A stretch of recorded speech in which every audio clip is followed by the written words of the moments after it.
So in the last video, we wrote a couple endpoints here. We wrote the helpers for adding a record and for looking for all the records.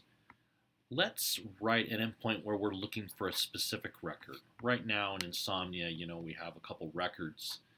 Let's write an endpoint where we're looking for a specific record. So without any further ado, let's add to our list here. We'll call it find by ID. We'll go down here and we'll say function find by ID. And we got to pass in the ID that we're looking for. And this one's pretty easy.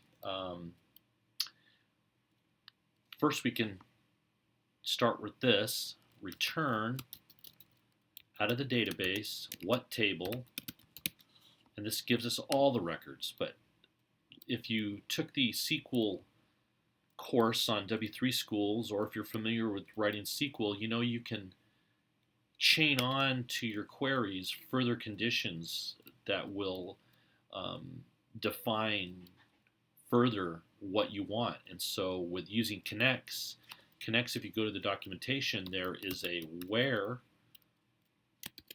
command where you can specify further where the ID field equals the ID that we're passing in. And then you can say first. This says pass into this function an ID. Look in this table, in this database, where this ID matches the ID field of the very first record you come to, and return that record. Here's a little kind of a cool little thing that will help. If the ID field that you're passing in here, if your variable is named the same thing as the field you're looking in the table, our field's called ID, and we're calling the variable name that we're passing in ID. If they're the same name, you can get rid of the second half of this. You can say where ID. This is literally saying where the ID you're passing in is the same as the ID in this table, and it'll return the first record. So we'll save that, and now let's go write the endpoint for that find by ID. We'll put it right here, server dot get API lessons, and we have to pass in the ID now that we're looking for. Remember our homies. And this is basically going to, we can say const deconstruct our ID equals rec.params, and then we say lessons dot what? Dot find by ID. We'll copy that. Lessons dot find by ID. We wrote that new function. We're going to call that. We're going to pass in ID. We also could have not deconstructed this here. We could have just said rec.params.id, but this makes it a little cleaner, a little cleaner to read. And then after that, this resolves to a promise. We say dot then what? Dot then lesson. If it was able to find the lesson, so if it's able to find the lesson with the ID we pass in, then we're going to return something. If the ID we pass in, it can't find it in the database, then there was no error. It's just that record didn't exist. So we need to kind of capture for that. And then finally, if for some reason there was a problem altogether with running this method, we need to provide for that in a .catch. So let's just write that real quick. .catch. If there's some error with running this method, we're going to catch that. Res.status of 500, and then dot JSON with the helpful message of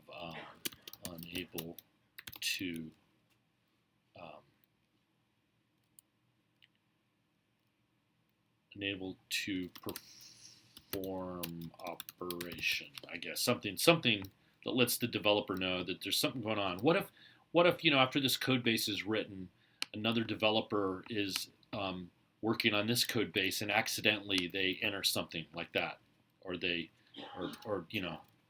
delete something, then that might break this method, and then when this gets run, it pops down to this catch, and then this message pops out, and then hey, our app is not working, what's going on? And then they we get a JSON message, enabled to perform operation, and that lets them know then to go look at this method here and see what's up, and they might notice that, oh, there was an accidental keystroke, or maybe somebody wrote code and they were thinking that they were improving this or doing something, but somehow it breaks it.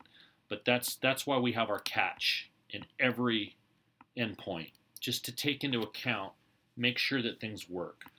But if it's working fine, but it just can't find the record because the record doesn't exist, then we have to take into that account. So when it runs this method, looking for this ID, if it finds a lesson, then it'll return that lesson object right here. So we're going to say if lesson, meaning it found it,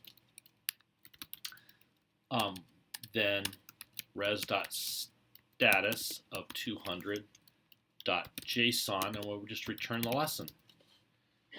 We've got to return what they're looking for. Else, that means it couldn't find the record. The ID that was input doesn't exist in the database. Else, res.status of 404 .json dot .json with a message of unable, or record not found. Record not found. And that's a little bit more helpful. So now let's go test this in Insomnia. Let's first look for an ID that we know does not exist to make sure that this works. That's part of good testing, really. Good testing practices actually dictate that you first make sure that it can actually break, and then you know that when it works, then it does work. So let's test a find by ID. First, let's do a get and see what records we have. We have a record 1, 2, and 4. Let's look for a record 3. Let's do a find by ID and look for a record 3, which does not exist. Let's hit a send, and it says record not found. So we know that that part of the code works. Now let's look for record 4, which should exist. Hit send, and there we go. We got our record 4. Excellent. All right, so now let's move on and let's write a delete. Let's delete. Let me see which one. Let's do a get of all of them again. We got a beginning, intermediate, and advanced. I don't know. Let's just say that we're going to delete one of these. So let's go to our helpers and let's chain on the next one we're going to write. We're going to write remove. And we want to name these things helpful names, but we don't want to name them the same things as our Axios actual CRUD names, like get and delete and update or patch. We don't want to name them those names. That could be confusing. And we also don't want to name them any of the names like insert or update. What we want to do is name them things that are a little bit more intuitive and user-friendly. So we're going to call this next one remove. And so we're going to say function remove. We've got to pass in an ID of the record that we want to remove. And then basically we return from database table lessons dot where what? Where ID equals the ID we're passing in. That's that shorthand that I taught you. The other way, the long way to do it would be ID, where the ID field is equal to the ID we're passed in, but since Since these two are the same, you can get rid of the second one and just say where ID. And then you call in Knex. Let's see. Knex has a delete. And a delete will return the number of affected rows. It's going to return the number of rows that it successfully was able to delete. What if that ID is in the table multiple times? So let's say it's in there 5 times. Then it'll return 5, and it'll delete. And here it tells us exactly how to do it. Where we already wrote our where statement, and this is how you perform a delete. We basically just do that right there. So let's go back and put that right there. Dot delete. We'll save that. And that is as simple as a delete is. Delete, pass in the ID, look for this database table where the ID equals the ID we passed in, delete that record. And it'll return the number of rows. So now let's go write our endpoint for delete. Put that right underneath. Server.delete and our endpoint, API/lessons. You guys pass in the ID that we want to delete. Pass in our homies, rec, res. Then we say const ID equals rec.params. Deconstruct our ID just to be real explicit with our code. Then we call them to give ourselves. Call our lessons dot. What do we call it? We called it remove, right? We called it remove. There we go. Remove lessons dot remove. We have to pass in an ID because that's expecting an ID. So we're kind of in the same thing here. What if the ID we pass in doesn't exist in the database? So we have to do this kind of thing again, where we're trapped for that. And if for some reason this doesn't work at all, then we got to have a catch. So lessons.remove.id. I don't know why I did that. Lessons.remove.id. And then we're going to have a dot then. And then the documentation tells us that it returns the number of affected rows that it deleted. So it's returning a count of how many records it deleted. So we're going to say then count. So now we're going to say if the count is greater than 0, that means it did find at least a record to delete. Then we can say res.status 200. .json, and we don't really need to return an object. We just need to let them know that it was deleted. So we can say fully deleted. It's a lot of C's and S's and L's. And then if it can't find the record to delete it, else res.status 404.json message unable to locate record. And if for some reason there was a problem even performing this remove function, then we're going to catch that. If that happens, and we're going to say res.status of 500, some kind of internal server error, .json message unable to perform operation, or unable to delete, maybe. I don't know, whatever, some unable to delete. All right, let's save that. We wrote our helper or our model. Sometimes these are called models. Sometimes they're called helpers. I think they should just be called queries because that's what they are. They're queries in JavaScript. That's what these helper files are. and we wrote our endpoint. Let's go delete a record. Let's go to here. Let's delete record 4. Let's find a delete. Here I have a remove endpoint, which is a delete.